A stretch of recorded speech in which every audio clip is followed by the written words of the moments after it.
Ibinigay ng Panginoon ay pinakamaganda, the beautiful justice. Amen. Wow. Wala na, Brother Foren. Parang hinugot mo doon sa palabas sa TV. Hindi. Ito ang tunay na beautiful justice. Amen? Ang magandang katwiran ng Panginoon. Samahan ko ako sa aklat po ng mga awit 16, verse 5 to 6. Tingnan po natin ang sinasabi ng Bible sa aklat ng awit 16, verse 5 to 6, NLT. Sabi ng NLT, Lord, you alone are inheritance, my cup of blessing. You guard all that is mine. The land you have given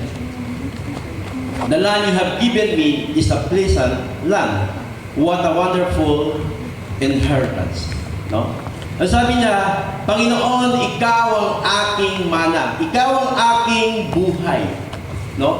Ikaw ang aking pagpapala.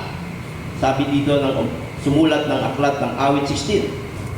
So, sa ating pong buhay ay ang Panginoon ang ating tinatawag na kayamanan.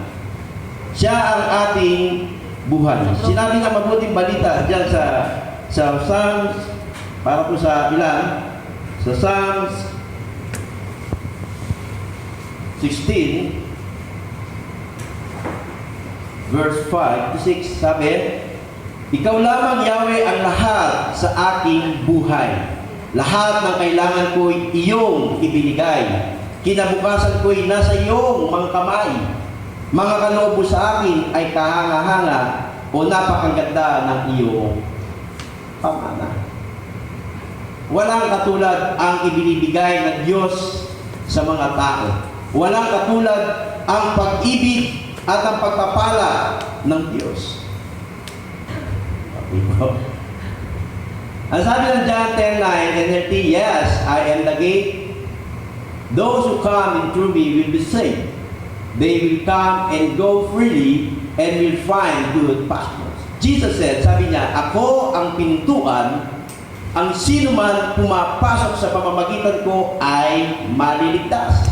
Kailangan mong makilala si Jesus. Kailangan mo siya para sa iyong buhay upang ikaw ay makasumpong ng magandang pastulan. Kailangan mo si Jesus upang ikaw ay maligtas. No? Dahil sinabi ni Jesus sa John chapter 10, verse 10, sa NIV, come that they may have life and have it to the full. No? Sabi niya, ako'y naparito upang ang mga tupa ay magkaroon ng buhay at buhay na masagana. So ang Diyos, kung titingnan natin ang kanyang mga plano, yung kanyang mga gusto sa buhay ng isang tao, ay magkaroon ka ng buhay na tunay na buhay ng masagana. Kaya si Jesus ay naparito sa mundo upang maghatid ng kaligtasan, maghatid ng buhay sa mga tao. Maghatid siya ng buhay na kasaganaan, tunay na kasaganaan na mararamdaman ng mga tao. Maraming iba ang kanilang pamantayan na kasaganaan ay sagana sa pananalapi. Sagana sa anumang material na bagay. Sagana, marami silang ari-arian. Dito nila masasabi, kami ay sagana dahil hindi sila nagkukulang sa mga pangangailangan, pagkain, o mga material na bagay. Kailangan nila ng cellphone, ang bilis nilang makabili because sagana sila. Hindi nila problema pambili. Pero ang Panginoon o ang Bible, hindi yan ang pamantayan ng pagiging sagana sa buhay. Dahil kung gano'n ang pagiging pamantayan ng pagiging sagana, wala na sanang mga mayamang nagpapamatay sa kanilang sarili. Dahil kontento na sila, dahil nasa kanila na lahat. Pero nakita natin bakit gano'n. Ang sagana nila, bakit sinasayang nila ang kanilang buhay? Dahil hindi kasaganaan ang tunay na nararamdaman po nila. Dito natin makikita kay Yesu Cristo lamang matatagpuan ang tunay na kasaganaan. Dahil sabi niya sa John chapter 10 verse 9, ang sino mang papasok sa akin ay makakasumpong ng buhay at buhay na kasaganaan. makakasumpong ka ng good pastures, no? Yung mainam na pastulan para sa isang tupa. Tayo, ibinilang na tupa, ibig sabihin kapag maganda ang pastulan ng tupa, sagana ang kanyang pangangailangan. Wala na siyang iintindihin. Ang buhay ng isang tao, kapag na kay Kristo, mararanasan mo ang tunay na kasaganahan. Sabi ng Panginoon sa aklat ng Jeremiah 29:11, NIV, "For I know the plans I have for you, declares the Lord." Ito sabi ng Lord, "Plans to prosper you and not to harm you. Plans to give you hope and a future." Ako lamang, sabi niya, ang may panukala o ako lamang nakakaalam ng makakabuti para sa buhay mo. Makabubuti upang ikaw ay subagana at magkaroon ka ng maunlad na buhay. No? Magkaroon ka ng tagumpay sa iyong buhay. Siya lamang ang nakakaalam. Bakit hindi mo siya pagkatiwalaan? Tayo hindi natin ang alam ang nagaganap. Sino bang makakaalam na magkakaroon ng COVID sa buong mundo? Wala, di ba? But God, alam niya yan. Kung saan ang nalaman ng tao na magkakaroon ng COVID, agad sana silang nag-invento na pangunan nito. Pero hindi nila alam talaga ang magaganap. Hindi nila pwedeng hawakan kung anong magaganap para bukas. At tanging ang Diyos lamang ang nakaalam sa buhay ng isang tao. At kung kailangan mo ng kasaganahan, lumapit ka kay Lord. Magtiwala ka sa Diyos. Dahil siya lamang ang nakakaalam ng lahat ng bagay. Sabi ng Psalms 32 verse 7 sa NIV, "You are my hiding place. You will protect me from trouble and surround me with songs of deliverance." Ikaw ang aking muog. Ikaw ang aking kaligtasan, no? Ikaw ang nag-iingat sa akin sa panahon na ako ay nasa suliranin sa buhay. You are my hiding place. No? Kaya sa buhay natin, lalo po sa panahon ito, wala po tayong dapat na pwedeng panghawakan sa buhay ng tao, kundi ang Diyos. Sapagkat wala nang pinaka-safe na lugar sa mundo ito, kundi ang nasa kamay ng Diyos. Nasa pangangalaga ng Diyos. Nasa presensya ng Diyos. Wala na. Lalo na sa panahon ito, lumalaganap ang virus. Kaya sa panahon natin ito, kailangan natin ng refuge. Kailangan natin ng protector. Kailangan natin ng safety na walang iba kundi ang Diyos ang mangangalaga sa buhay mo. Kailangan okay itong mga okay to. Okay po ito. No? Kailangan natin to. Pero ang pinakakailangan mo, yung Diyos. Kung meron pang ganito, wala kang Diyos, useless. Number one, yung Diyos. Dahil lang siya ang ating protector. Siya yung ating matibay na kanlungan sa ating buhay. Si Jesus ang ating kaligtasan. Amen. Kaligtasan sa lahat, hindi lamang sa mga epidemya, kaligtasan maging sa iyong kaluluwa. Kaya kailangan mo si Jesus para ikaw ay magkaroon ng kaligtasan. Kaya sinabi niya sa John chapter 10, verse 10, "Ako'y naparito upang kayo ay magkaroon ng buhay." Isang buhay na masagana. Isang buhay na ganap. Yung totoong buhay. Hindi yung nakikita natin ngayon na sagana sa material, sagana sa pera. Hindi yan ang buhay. Ang tunay na buhay ay nasa Panginoong Hesus. Yun ang tunay na buhay. Sinabi ng Panginoong Hesus sa Bible, sa mundong ito may dalawang uri ng pintuan at kailangan meron kang tamang papasukin. Sa Matthew chapter 7, verse 13 to 14, ayan po, sabi niya, enter through the narrow gate, for wide is the gate, and broad is the road that leads to destruction, and many enter through it. But small is the gate, and narrow the road that leads to life, and only a few find it. May dalawang uri ng pintuan dito sa daigdig.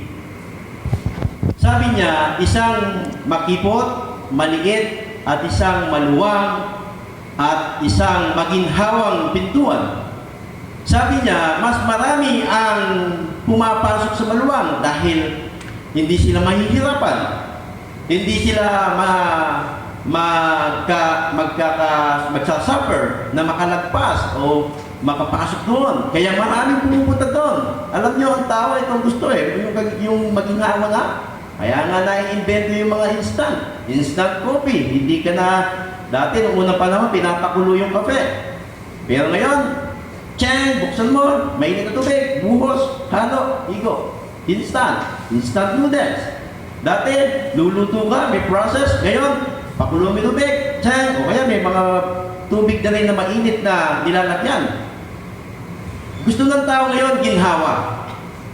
Pero dito sa mundo, sinabi ng Panginoon na maluwang at maginhawang pintuan, sabi niya, ito ay patungo sa destruction, papuntang kapahamakan. Dahil ang tao sa sobrang gusto nila ng ginhawa, hindi nila alam ng kanilang mga patutunguhan ay kapahamakan. Jesus said, pumasok ka sa makipot at maliit na pintuan. Sabi niya, small is the gate and narrow the road that leads to life. Ito pala ang patutunguhan nito ay buhay at buhay na kasaganaan. Ang sabi ni Jesus, kukunti lamang ang mga nakakasumpong dito. Kukunti lamang ang mga pumapasok dito. Mas iniibig ng tao yung maginhawang papasukin. Ayaw na nilang mahirapan. Pero baliktad, dahil sinabi ni Jesus, kung gusto mo ng buhay, pumasok ka sa makipot at maliit na pintuan. Sabi sa aklat ng Luke chapter 13 verse 24, pagsikapan daw natin. No? Sabi ni Jesus, pagsikapan daw natin na tayo'y pumasok sa makipot na pintuan sapagkat ito ang tungo sa buhay na walang hanggan. Psalms 32 verse 8, itinuturo sa atin dito ng aklat ng Psalms 32 verse 8, I will instruct you and teach you in the way you should go. I will counsel you with my loving eye on you. Dito makikita natin na kailangan mo si Jesus sa buhay mo upang gabayan ka niya, turuan ka niya, sasamahan ka niya sa tunay na landas upang ikaw ay magkaroon ng buhay na ganap at buhay na masagana. Kaya kailangan mo si Jesus. Kung wala si Jesus, mahirap mong masumpungan ang buhay na pinapangako niya. Kung wala si Jesus sa buhay mo, hindi mo masusumpungan yung masaganang buhay. So sabi sa aklat ng awit, siya ang gagabay, siya ang magtuturo sa atin kung saan tayo lalakad. Kailangan natin si Jesus because si Jesus ang ating pag-asa. Jesus is our hope. Jesus is life. Siya yung buhay. Siya ang mabuting pastulan. Jesus is the good pasture, no? Jesus is our inheritance. Siya yung ating minana. Siya yung ating pamana. Siya yung pamanang sinasabi sa aklat ng awit na tinanggap natin. si Jesus ang ating buhay. Kaya napakahalaga na ang bawat tao ay maunawaan ito na kailangan nilang maging buhay si Jesus. Kailangan nilang matanggap ang pamana na ibinibigay ng Diyos, walang iba kundi si Jesus Kristo. Sapagkat ito ang buhay, ito ang mabuting pastulan. Siya ang magbibigay sa atin ng masaganang buhay. Siya ang magbibigay sa atin ng buhay na mapayapa. Kung walang Jesus sa buhay ng isang tao, ang buhay ay walang kabuluhan. Meron tayong mababasa sa Bible sa aklat po ng Luke chapter 5 verse 12 to 26. Yan. Ang sabi dyan sa kwento, minsan, habang si Jesus ay nagtuturo, may mga Pariseo at mga tagapagturo ng kautusan na nakaupo doon. Sila'y galing sa bawat bayan ng Galilea at Judea at sa Jerusalem. Taglay ni Jesus ang kapangyarihan ng Panginoon upang siya ay magpagaling ng mga may sakit. Dumating ang ilang lalaking may dalang isang paralitiko na nakaratay sa higaan. Sinikap nilang makapasok sa bahay upang mailagay ang may sakit sa harapan ni Jesus. Ngunit, wala silang madaanan dahil sa dami ng tao. Kaya umakyat sila sa bubungan. Binakbak ito at ibinaba sa harapan ni Jesus ang paralitikong nasa higaan. Nang makita ni Jesus ang kanilang pananampalataya, sinabi niya sa paralitiko, "Kaibigan, pinapatawad na ang iyong mga kasalanan." Pagkarinig ito ay nag-usap-usap ang mga tagapagturo ng kautusan at mga Pariseo. Sino itong nagsasalita ng kalapastangan sa Diyos? Hindi ba Diyos lamang ang makakapagpatawad ng mga kasalanan? Palibhasay alam ni Jesus ang kanilang pag-uusap. Sinabi niya sa kanila, "Bakit kayo nag-iisip ng ganyan? Alin ba ang mas madaling sabihin? Pinapatawad na ang iyong mga kasalanan o tumayo ka at lumakad?" Ngunit upang malaman ninyo na ang anak ng tao ay may kapangyarihang magpatawad ng mga kasalanan dito sa lupa, sinabi niya sa paralitiko, "Tumayo ka, buhatin mo ang iyong higaan at umuwi ka na." Agad naman tumayo ang lalaki at sa harap ng lahat ay binuhat niya ang kanyang higaan at umuwing nagpupuri sa Diyos. Nang ginalas ang mga naroon at nagpuri sila sa Diyos. Sa pagkamangha ay sinabi nila, nakakita tayo ngayon ng mga kahangahangang bagay. Tingnan natin ang pangyayari dito sa aklat ng Lucas, sa Lucas chapter 5, na merong isang may sakit na dinala sa ating Panginoong Hesus. Dito maunawaan natin na ang kaligtasan ay hindi lamang para kailangan ituro o matanggap. Kailangan din natin itong ihatid. Kailangan din natin itong dalhin sa mga nangangailangan. No? Kung titingnan natin sa verse 18, kung titingnan natin ang kondisyon ng kanilang dinalang may karamdaman, lalaking isang paralitiko na nakaratay sa higaan. Ang lalaking ito ay larawan ng bawat isang hindi pa nakakatanggap ng pamana ng Diyos sa kanyang buhay. Isang taong walang kakayanan sa kanyang sarili para mabuhay. Isang lalaking umaasa sa tulong ng iba para lahat ng pangangailangan niya ay kanyang matanggap o makuha. Ang isang tao na hindi ligtas, na hindi pa nakikilala si Jesus, ay ito ang katulad ng kanyang sarili. Ala siyang kakayanan. Hindi niya kayang iligtas, hindi niya kayang makuha ang lahat ng pagpapala.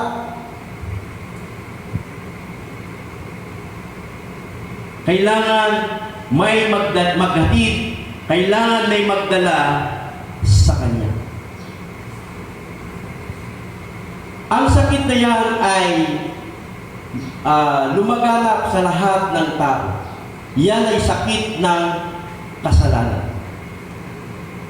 Ang sabi ng Isaiah chapter 1 verse 5, bakit patuloy kayong naghihimagsik? Nais ba ninyong laging pinaparusahan? Ang isip ninyo'y gulong-gulo. Ang damdamin ninyo'y nanlulumo. Verse 6, kayo'y puno ng karamdaman. Mula ulo hanggang paa. Katawan ninyo'y tadtad ng pasa, latay, at dumudugong sugat. Ang mga ito'y nagnanaknak na at wala pang benta, at wala man lamang gamot na mailagay. Kung titingnan natin, ito ay larawan ng taong kawawa. Yan ang kalagayan ng taong walang kaligtasan. Yan ang sitwasyon ng tao na walang Kristo. Kawawa. Kung nakikita natin ang ating kapwa sa ating paligid, o di kaya, ikaw naman ang palataya sa inyong tahanan, at ang kasama mo sa bahay ay hindi pa mananampalataya ni Jesucristo, ganyan ang kalagayan niya. Kawawa. Katulad ng paralitiko doon sa panahon ni Jesucristo, kailangan may magbuhat sa kanya para makarating kay Jesus. Dahil hindi niya kayang lumakad mag-isa. Nangangailangan ng tulong ng iba. Helpless. Romans chapter 7 verse 14 to 20. Bakit hindi ko ginagawa ang mabuting gusto ko? Ang masamang hindi ko gusto ang siya kong ginagawa. Kung ang ginagawa ko ay hindi ko nais, hindi na ako ang gumagawa nito, kundi ang kasalanan na ninirahan sa akin. Ito ang kalagayan ng tao. Kaya sabi ng isang awitin, bagamat luma na, yung mga millennial, medyo hindi na siguro alam itong awit na to, gusto kong bumait, ngunit di ko magawa. Yun ang sitwasyon ng tao. Gusto kong bumait, ngunit di ko magawa. Bakit di niya magawa? Romans 7, ang kasalanan ay nakatira sa sarili mo, sa sarili ko. Kaya pala na-compose yung kantang gusto kong bumait, ngunit di ko magawa. Nasa Diyos ang ako, nasa tao ang magawa. Wow! Bumalik tayo sa 90s. Ito ang larawan ng tao na helpless. Sabi ni Apostol Pablo sa 18, walang mabuting bagay, walang mabuting bagay na naninirahan sa ating katawan. Lahat po tayo, ganyan ang sitwasyon po natin. Kaya nga sabi ng Romans, walang matuwid. Wala, kahit isa. Lahat kayo ganito. Sabi ng Romans chapter 3, verse 10 at verse 23, ang lahat ay nagkasala at walang nakakabot sa kalwalhatian ng Diyos. Sa Romans chapter 5, verse 6, ang sabi ng mabuting balita, ito ang ating pangkalagayan, sapagkat noong tayo'y mahihina pa, namatay si Kristo sa takdang panahon para sa mga makasalanan. Ang tao, ang kanyang sitwasyon, ang kanyang kondisyon, gusto niya bumait pero hindi magawa kasi mahina siya. Romans 5:6. Walang makapagliligtas sa kanyang sarili. Hindi mo kaya. Kasi ang tao ay mahina. Ephesians chapter 2 verse 1, sinabi ni Apostol Pablo sa mga taga-Efeso, noong unay patay kayo dahil sa inyong mga pagsuway at mga kasalanan. Ang isa pang sitwasyon ng tao sa harapan ng Diyos, kapag wala pa siyang Kristo sa buhay niya, patay ka sa harapan ng Diyos. Kumakain ka nga, natutulog ka, gumagalaw ka, humihinga ka, naliligo ka araw-araw. Akala mo buhay ka, sa harapan ng Diyos, patay kang tunay. Hindi ka tunay na buhay. So, ano tawag ko? Zombie. Zombie. Di ba yung zombie? Hindi naman sila mga buhay. Gumagalaw. Pag nakakita ng tao, lalakakain.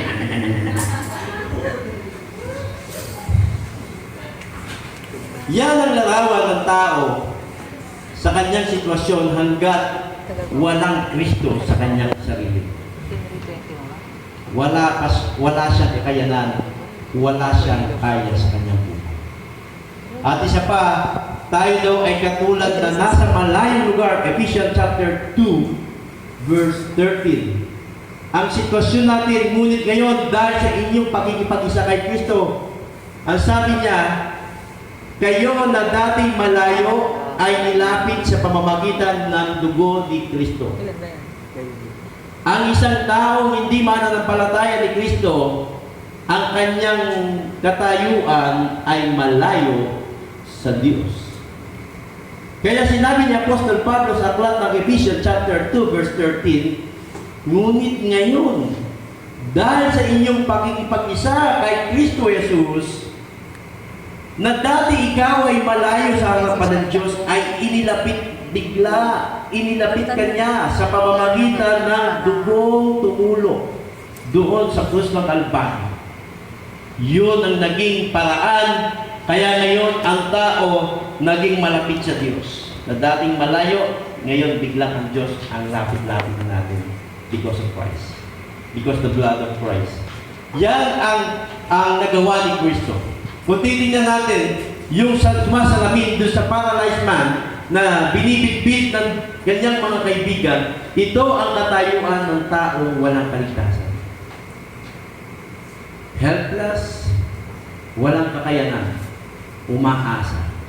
Kapatid, ang isang tao na walang kaligtasan, kailangan ka. Ikaw naman ang kalatanya. Ikaw na nakatanggap na ng biyaya. Ikaw na nakakilala kay Kristo. Kailangan ka. Kasama mo sa bahay, wala siyang kaligtasan. Ang sitwasyon niya katulad ng paralyzed man. Katulad ng walang kakayanan. Kailangan siyang bitbitin para mailapit kay Kristo. Ano pang ginagawa mo, kapatid? Tumulat tayo doon sa mga kaibigan ng paralitikong lalaki para ilapit siya kay Kristo dahil ang mga lalaking ito ay naniniwala kay Kristo. At si Kristo kailangan ng lalaking ito upang makatanggap siya ng biyaya, upang siya'y gumaling, upang siya ay makakanas ng buhay na ganap at kasiya-siya. Kapatid, ang ating mga kasama sa bahay, kasama sa trabaho, o kasama sa anman, mga kaibigan, kamag-anak, pamilya, kung wala silang biyaya galing sa Diyos, kung hindi pa nila tinatanggap si Kristo, ikaw yung kaibigan na inahalin tulad dito sa Biblia. Dahil wala silang kakayanan, wala silang kaya, kailangan nila ng may magbubuhat, kailangan may maghahatid. Sabi ng aklat ng Romans chapter 10, verse 17, ang pananampalataya ay nagbubuhat sa pakikinig at pakikinig na salita ng Diyos. Ano ba ang ginagawa mo? Kailangan mong i-share ang gospel sa iyong pamilya. Kailangan mong i-share ang mabuting balita sa mga kasama mo sa bahay, sa office mate mo. Sabi pa ng aklat ng Romans, kung paano sila mananampalataya kung walang nag-share, kung walang nagsasabi. Dahil sila ay larawan ng walang kakayanan, kailangan nila ng tulong para mailapit sila kay Kristo. Ganon din tayo nung hindi pa tayo, wala pa tayo sa Panginoon. May mga tao ginamit ng Diyos para mailapit tayo sa Panginoon. May taong ginamit ng Diyos para i-share, ibahagi ang mabuting balita ni Kristo. Kaya mo ito ngayon natanggap sa iyong buhay. Maging mabuting kaibigan ka. Katulad nung nasa kwento sa verse sa Lucas chapter 5. Tingnan natin yung mga mabuting kaibigan nung paralyzed man. Luke chapter 5 verse 18. Sabi nila, sinikap nilang makapasok. Tingnan po natin yung mga kaibigan ng paralyzed man. sinikap, hindi sumusuko. Naghahanap sila ng paraan para mailapit kay Jesus yung kanilang kaibigan na may sakit. Ang isang taong walang kaligtasan, wala kay Jesus, larawan ng taong may sakit, sabi ng Isaiah chapter 1, verse 5 hanggang 6. So anong kailangan natin gawin? Sikapin natin may ilapit sila kay Jesus. Sikapin natin sila ay makaranas ng kagalingan. No? Sabi diyan, sinikap nilang makapasok sa bahay upang mailagay ang may sakit sa harapan ni Jesus. Verse 19, dahil maraming tao. Sabi sa verse 19, ngunit wala silang madaanan. Sa sobrang daming nakikinig sa Panginoong Jesus noong time na yon, hindi nila magawang tumuloy dahil siksikan, walang space. Sapagkat ang kanilang binibitbit ay nakaratay sa kanyang higaan, no? Anong ginawa ng kanyang mga kaibigan?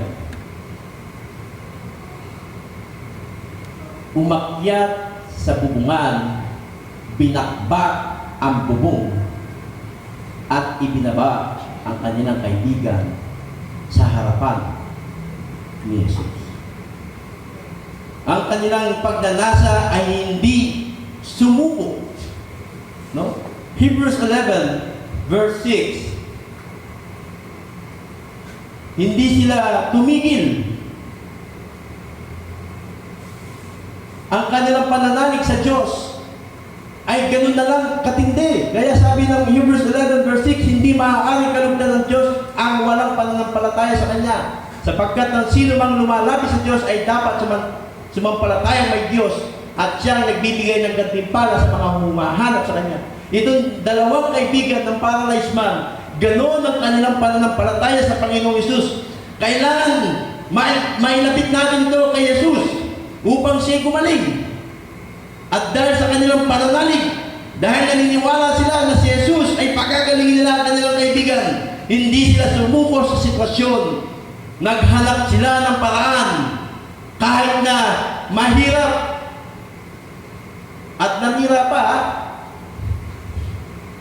umakyat sa bubungan, pinakbak yung bubong nung bahay na pinagdadamusan ng pangangalan ni Jesus Cristo. Dahil lamang sa kagustuhan nilang mailapit ang kanilang kaibigan, kailangan niya si Jesus. Nanira pa sila. Kasi kilala nila ang tagapagligtas. Naunawa nila na si Jesus ay naparito upang ang mga tao ay magkaroon ng buhay, tunay na buhay na ganap at kasi. Naunawaan nila kung walang Jesus sa kanilang buhay, walang kaligtasan magaganap sa Kanya. Sabi ng John 14:6, He is the way, the truth, and the life. No one comes to the Father except through Him. Siya ang daan, katotohanan at ang buhay, walang makapupunta sa Ama, kundi sa pamamagitan niya. Kaya kailangan nila si Jesus. Kailangan niya si Jesus sa kanyang sarili. Alam niya na si Jesus ang tagapagligtas. Kaya sila ay may pagkakaisa sa bawat isa. Ano gagawin natin? Maraming tao, maraming hadlang. Huwag na kaya natin ilapit. Imposible. Ganun ba tayo? Matigas ang ulo. Ayaw nila makinig. Isinisira ko si Jesus sa kanila. Gumagano lang sila. Tigil lang ako. Ba't tularan natin yung kaibigan ng paralyzed man? Kahit na maraming sagabal, maraming mga obstacle, hindi sila nagpa-apekto. Nakisisaan. Wala silang bitbit na iyahandog. Kasi sabi ng Diyos, ang iyahandog niya yung kanyang anak. Pero dumating yung sitwasyon, nagtanong yung anak ni Abraham, si Isaac. Sabi niya, tatay, may dala tayong panggatong, may dala tayong apoy. Nasaan yung niya ito? Sabi ni Abraham, anak, ang Diyos ang magbibigay. Bagamat tinesting lang ng Diyos si Abraham kung gaano siya sumusunod sa Kanya. Nung time na sasaksakin ni Abraham ang kanyang anak, sabi niya, Abraham, huwag mong ituloy ang gagawin mo sapagkat alam ko na ngayon na ikaw ay handang sumunod sa akin. Pagkatapos, may biglang lumitaw na isang hayop na nakasabit ang kanyang sungay sa sanga na pinulbay ng Diyos. Ito yung paraan. Kapatid, sa ating pagnanasa na mailapit ang ating mga mag-anak, pamilya sa Panginoon, huwag kang sumuko. May paraan ng Diyos. May paraan ng Diyos. Baka tinetesting lang yung faith mo. Kailangan lang munang ma-apply yung faith mo. O ayaw mo lang talaga silang idalhin sa Panginoon. Huwag naman. Tularan natin ang faithful friend ng paralyzed man. Itong mga tapat na kaibigan nila, dahil may pananampalataya kay Jesus, nag-isip, gumawa ng paraan upang mailapit ang kanilang kaibigan kay Jesus Kristo. Nasabi ng Proverbs 29:25, again, huwag mong ikabahala ang sinasabi ng iba, magtiwala ka kay Yahweh at magpapanatag ka. Huwag mong pansinin yung mga baka hindi ako, baka pagtawanan ako, baka hindi ako pansinin, baka layuan nila ako. No. Sabi niya, magtiwala ka kay Yahweh at mapapanatag ka. Daniel chapter 12 verse 3.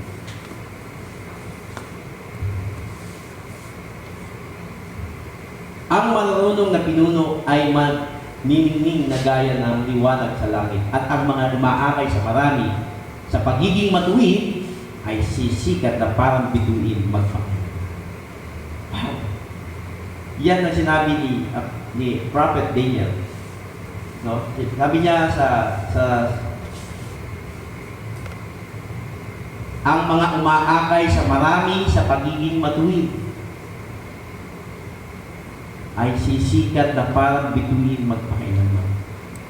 Kapag ang isang tao nagdadala o naghahatid sa Panginoong Hesus ng isang kaluluwang wala pang kaligtasan, ikaw yan na sinasabi sa aklat ng libro, na ikaw ay sisikat na parang bituin magpakailanman. Yan ang ating sitwasyon. Yan yung ating tungkulin. Yan yung ating tinanggap. Hindi lamang para tayo ay tumanggap ng mabuting pastulan, kundi para ibahagi ito.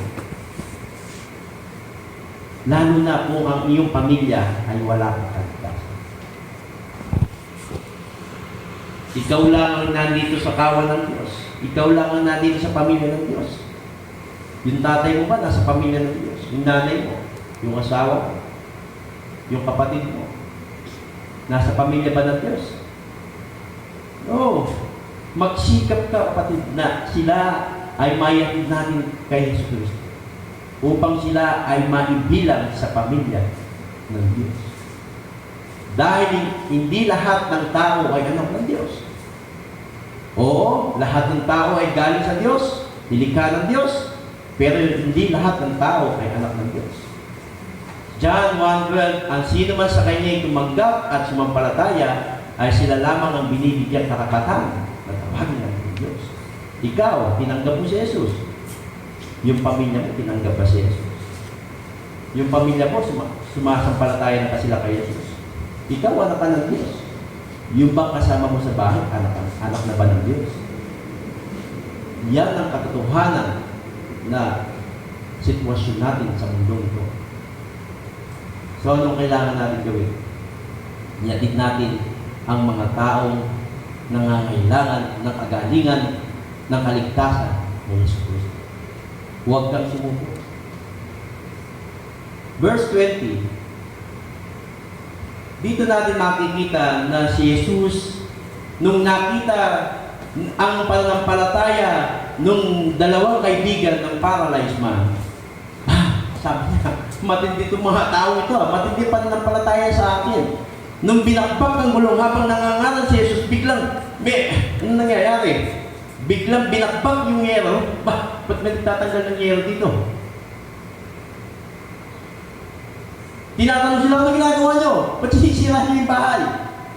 Hindi nila alam. Tapos nagulat sila, nagtaka sila. Merong isang taong nangangailangan ng kagalingan. Ibinababa papunta kay Jesus. Dito, nakita na nararamdaman ni Jesus, naunawaan ni Jesus, no? Palibasa alam ni Jesus yung kanilang pag-usap-usap. Sinabi niya sa kanila, bakit kayo nag-iisip ng ganyan? Alin ba ang mas madaling sabihin? Pinapatawad lang yung mga kasalanan o tumayo ka at lumakad? 24. Ngunit upang malaman ninyo na ang anak ng tao ay may kapangyarihan magpatawad ng mga kasalanan dito sa lupa. Itong ginawa niya, sinabi niya sa paralitiko, tumayo ka at buhatin mo ang higaan at umuwi ka na. Na dati hindi siya makagalaw, kailangan siyang buhatin para mailapit kay Jesus dahil ang larawan niya ay walang kakayanan sa kanyang sarili.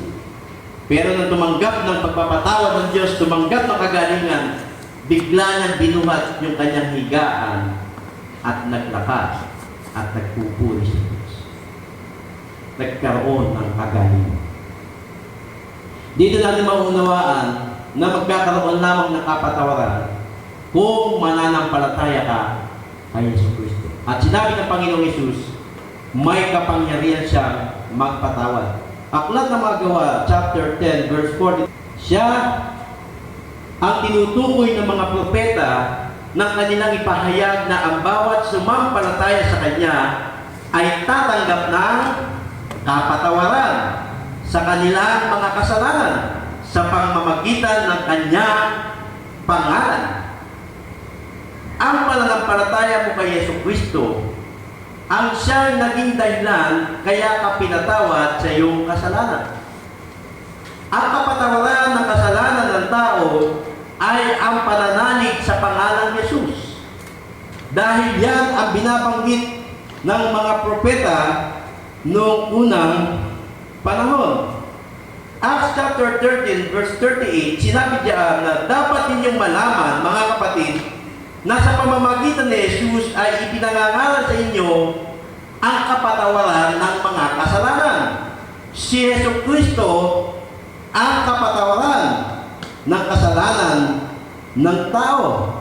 1 John chapter 2 verse 12, sabi diyan, sumusulat ako sa inyo mga anak sapagkat pinatawad ang inyong mga kasalanan alang-alang sa kanyang pangalan. Pangalan Jesus.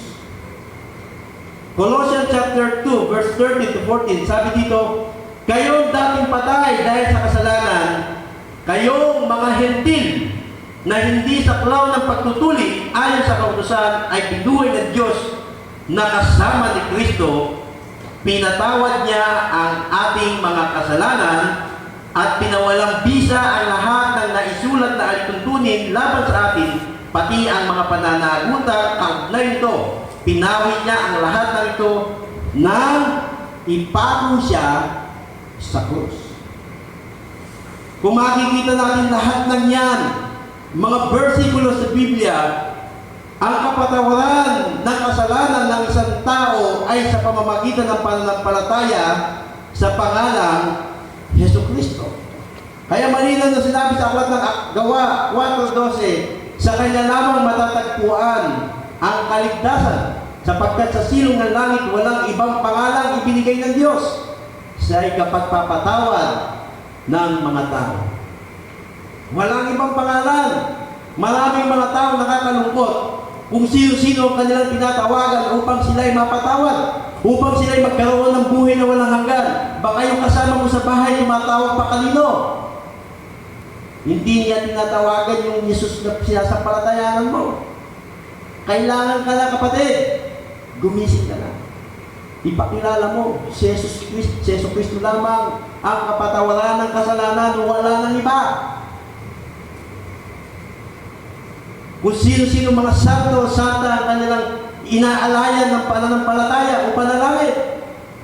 Sumasayaw. Nakalulungkot isipin. Kaya kailangan po natin talagang ihatid sila kay Yesu Kristo.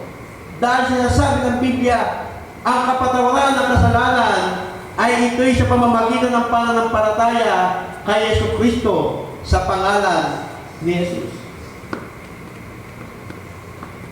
Sapagkat sinabi ng aklat ng mga awit 103 verse 3, ang lahat ng kasalanan ay siya ang nagpapatawad at anumang ating sakit, ginagamot niyang lahat. Hindi kung sino-sino man. At 32 verse 1 ang mga awit, mapalad ang taong pinatawad na ang kasalanan at pinatawad din sa kanyang mga pagsalangsa. Mabibilang ka ng mapalad. Nakareceive ka ng life, nakareceive ka na o nasumpungan mo yung good pastures o yung mabuting pastulan dahil mapalad ka na. Pinatawad ka.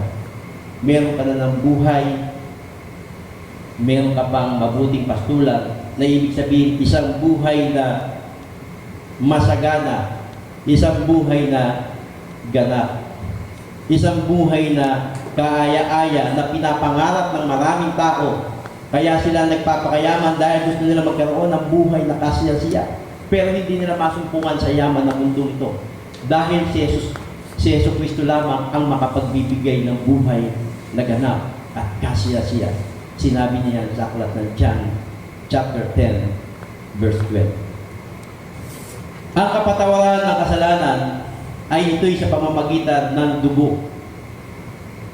Sa aklat ng Leviticus chapter 17 verse 11, ang sabi ng Leviticus, sapagkat ang buhay ay nasa dugo at iniuutos ko na dapat ihandog iyon sa altar bilang pantubos sa inyong buhay. Yung life ng anumang nabubuhay dito sa mundo ay nasa dugo. Kaya yung dugo ni Yesu Kristo ang siyang naging kabayaran ng kasalanan sapagkat yung buhay ni Yesu Kristo ay nandoon sa kanyang dugo. Aklat ng Hebrews chapter 9 verse 22, darating ang araw, sabi niya ng aklat ng 9:22, ayon sa kautusan, halos lahat ng bagay ay nililinis sa pamamagitan ng dugo. At kung walang pag-aalay ng dugo, ay walang kapatawaran ng mga kasalanan. Kung hindi nag-alay ng buhay si Jesus, walang kapatawaran magaganap sa buhay ng isang tao. Kung walang mahal na araw, kung walang Holy Week, kung walang Jesus na napako sa krus ng Kalbaryo, hindi ka mapapatawad ng Diyos dahil walang buhay na itinambayan. Isang buhay na malinis, ganap, isang buhay na walang kasalanan, walang iba, kundi si Jesus Kristo. Romans 6 verse 14, sapagkat hindi na dapat maghari sa inyo ang kasalanan dahil kayo wala na sa ilalim ng kautusan, kundi nasa ilalim na ng kagandahang loob ng Diyos. Pinatawad ka na. Nabayad na ang kasalanan mo. Kaya sabi ng aklat ng Romans 6:14, hindi na dapat maghari ang kasalanan, hindi ka na dapat magpatuloy sa kasalanan dahil ang kasalanan ay inalis na sa iyong sarili. At sabi ng 22, ngunit ngayon pinalaya na kayo mula sa kasalanan at naging alipin na ng Diyos. At natamo ninyo isang buhay na banal at ang ibinubungan nito'y buhay na walang hanggan. Ito yung buhay na hatid ng Panginoon. Ito yung pamana na ibinibigay ng Diyos para sa iyo at para sa akin, ang buhay na walang hanggan. Ito yung sinasabing buhay na ganap at kasiya-siya. Ephesians chapter 1 verse 3 or verse 13. Sa pamamagitan ni Kristo kayo rin na nakarinig ng salita ng katotohanan ng magandang balita na nagdudulot ng kaligtasan at sumasampalataya sa Kanya ay pinagkalooban ng pinangako Espiritu Santo bilang tatak ng pagkahirang sa inyo. At ang Espiritu ang katibayan na makakamit natin ng lubos ang lahat ng pangako ng Diyos sa atin at sa gayon ay papupurihan ang kanyang kaluwalhatian. Tayo na nakatanggap ng biyaya ay pinagkalooban ng tatak na Espiritu Santo na katunayan na matatanggap mo ang lahat ng pangako ng Diyos, yung buhay na ganap at buhay na kasiyasiya. Buhay ka pa rito, kapatid. Hindi ka pa umaalis sa mundong ito. Alam mo na ikaw ay may buhay na walang hanggan, sapagkat pangako ng Diyos, ako ay naparito upang ang mga tupa ay magkaroon ng buhay, isang buhay na ganap at kasiyasiya. At isinenyuhan niya ng Holy Spirit na bilang ikaw ay mananampalataya ng Panginoong Hesus, na patunayan na ikaw ay makakamit mo yung pangako ng Diyos sa John chapter 10, verse 10. No? Kaya po tayo mga kapatid, sabi ng aklat ng 1 Peter chapter 4, verse 11, ang nangangaral ay dapat salita ng Diyos ang ipangaral. Ang naglilingkod ay dapat maglingkod gamit ang lakas ng kaloob sa iyo ng Diyos upang sa lahat ng bagay siya ipapurihan sa pamamagitan ni Jesucristo sa kanyang kapangyarihan, karangalan magpakailanman. Amen. Kung ikaw ay tumanggap ng biyaya ng Diyos, maging bahagi ka sa kanyang mga kaloob, maging bahagi ka sa kanyang plano. Hindi makakatanggap ng biyaya ang mga taong walang kaligtasan kung hindi mo gagamitin ang sarili mo para dito. 1 Corinthians chapter 1 verse 31, ito daw ang dapat nating ipagmalaki. Kaya nga tulad ng nasusulat, ang sino mang nais magmalaki, ang ginawa ng Panginoon ang kanyang ipagmalaki. Kung ano ang ginawa ng Panginoon, yun ang ipagyabang mo, yun yung ibida mo. Kung ano-ano ang binibida mo. Sabi ng 1 Corinthians, kung ano ang ginawa ng Panginoon, yun ang ibida mo. Gusto mong pagpasikat? Yung ginawa ni Jesucristo, pasikatin mo. Sa 1 Corinthians chapter 6 verse 20, dahil binili tayo sa isang halaga, kaya gamitin natin ito, gamitin ninyo ang inyong katawan upang maparangalan ng Diyos. Binili ka ng Diyos sa napakalaking halaga, hindi pilak, hindi ginto, kundi ito yung dugo ni Jesucristo. Kaya yung katawan mo ngayon, gamitin mo sa ikararangal ng Panginoon. Ibida mo sa Jesus. Ibida mo. Ipamalita mo na si Jesus ang kailangan ng isang tao upang siya ay magkaroon ng buhay, upang siya ay gumaling, upang siya ay pagpalain, upang siya ay tawaging mapahal. Aklat ng mga awit 50 verse 23, ang parangal na nais ko na sa akin iyahain ay handog ng pasasalamat. Ito ang nais ng Diyos na parangal sa kanya. Panginoon, salamat. Salamat sa buhay. Salamat po sa buhay na walang hanggan. Panginoon, salamat sa pagliligtas mo sa akin. Salamat sa pagtumbos mo sa akin. Yan ang sinasabi ng aklat ng mga awit. Ang parangal na nais ko na sa akin iyahain ay handog ng pasasalamat. Pagpupuring walang manil o walang hanggan. Akin namang ililigtas ang lahat ng masunurin. Sa 1 Peter chapter 4 verse 16, ngunit kung kayo'y magdusa dahil sa pagiging Kristiyano, huwag ninyong ikahiya ito. Sa halip magpasalamat kayo sa Diyos sapagkat taglay ninyo ang pangalan ni Kristo. Kung makaranas man tayo ng pag-uusig dahil sa ating ginagawang pangangaral ng mabuting balita ni Yesu Kristo, sabi niya, huwag ninyong ikahiya ito. Sa halip, magpasalamat kayo sa Diyos sapagkat taglay ninyo ang pangalan ni Kristo.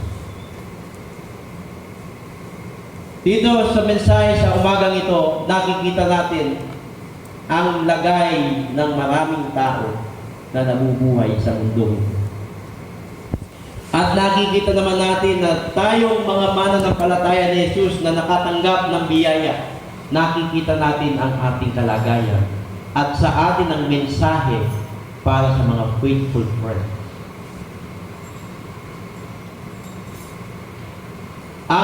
lalaking nakaratay sa higaan dahil sa kanyang karamdaman ay larawan ng mga taong wala pang kaligtasan. Maaaring sila ang nasa kasama mo sa bahay. Maaaring sila ang nasa kasama mo sa opisina o sa trabaho. Maaaring sila ang mga nakakausap mo araw-araw. Napakukwentuhan mo sila. Napakukwentuhan niyo yung tungkol sa COVID. Napakukwentuhan niyo yung tungkol sa nangyayari sa sitwasyon natin sa bansang ito o sa lugar natin. Pero napagkukwentuhan niyo ba si Jesus sa inyong usapan? Nababanggit ko ba si Jesus? Yung ginawa ni Jesus? Kapatid, magbago tayo ng isipan, sabi ng Romans chapter 12. Ibida mo si Jesus, sabi ng 1 Corinthians. Tularan natin yung faithful friend ng paralyzed man. Dahil sila, kailangan nila ng maghahatid kay Jesus. Hindi sila yung sila mismo ay makasusunod kay Jesus. Malinaw na sinabi ng Biblia, ang pananampalataya ay nanggagaling sa pangangaral ng salita ng Diyos. Matututo silang mananampalataya kung sasabihin mo si Jesus sa kanila. Pero kung hindi mo sinasabi, paano sila matututong mananampalataya? Paano nila mauunawaan ang iyong ginagawa?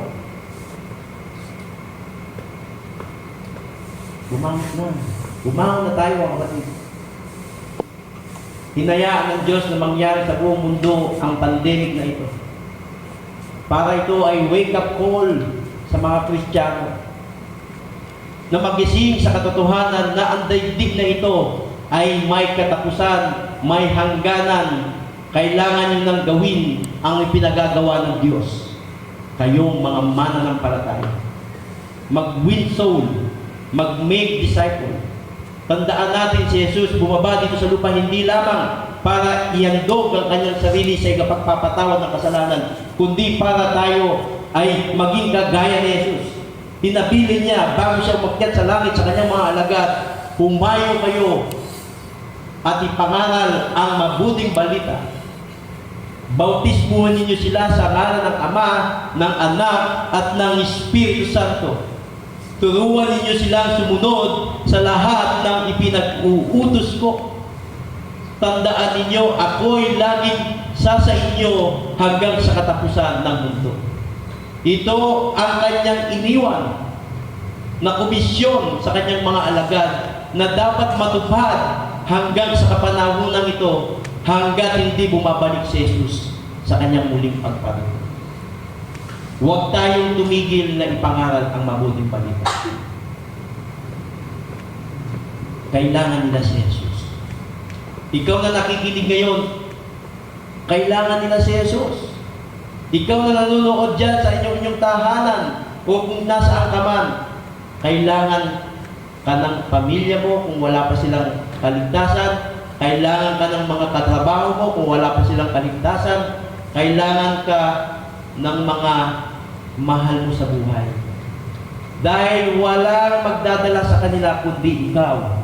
Ikaw ang tinatawag na faithful friend na maghahatid sa kanila kay Yesu Cristo. Kapatid, it's time na tayo ay kikilos. Ito na yung panahon. Huwag na nating sayangin ang panahon. Sapagkat ang oras napakabilis na lumilipas. Inuubos ang ating panahon dito sa mundong ito. Nauubos din ang ating lifespan. Sabi nga ni Apostol Pablo, ang aking buhay ay si Kristo at ang mamatay ay pakinabang. Ito na yung buhay natin. Mamuhay kay Kristo at mamatay na may pakinabang. Ibahagi ang pag-ibig ng Diyos sa mga tao na hindi pa nakakatanggap ito. Tayo po mag-pray. Panginoong Diyos, salamat po sa umagang ito. Tunay nga na ang iyong biyaya, ang iyong pagmamalasakit sa buhay ng sangkatauhan ay ibinigay mo sa amin. Salamat, Panginoon, dahil kami ay nakatanggap ng biyaya galing sa Diyos. Kami ay pinatawad dahil sa aming pagkakilala sa iyo, Panginoong Hesus, sa aming pananampalataya. Kami ay tumanggap ng kapatawaran, tumanggap ng buhay, tumanggap ng masaganang buhay na iyong hatid sa amin.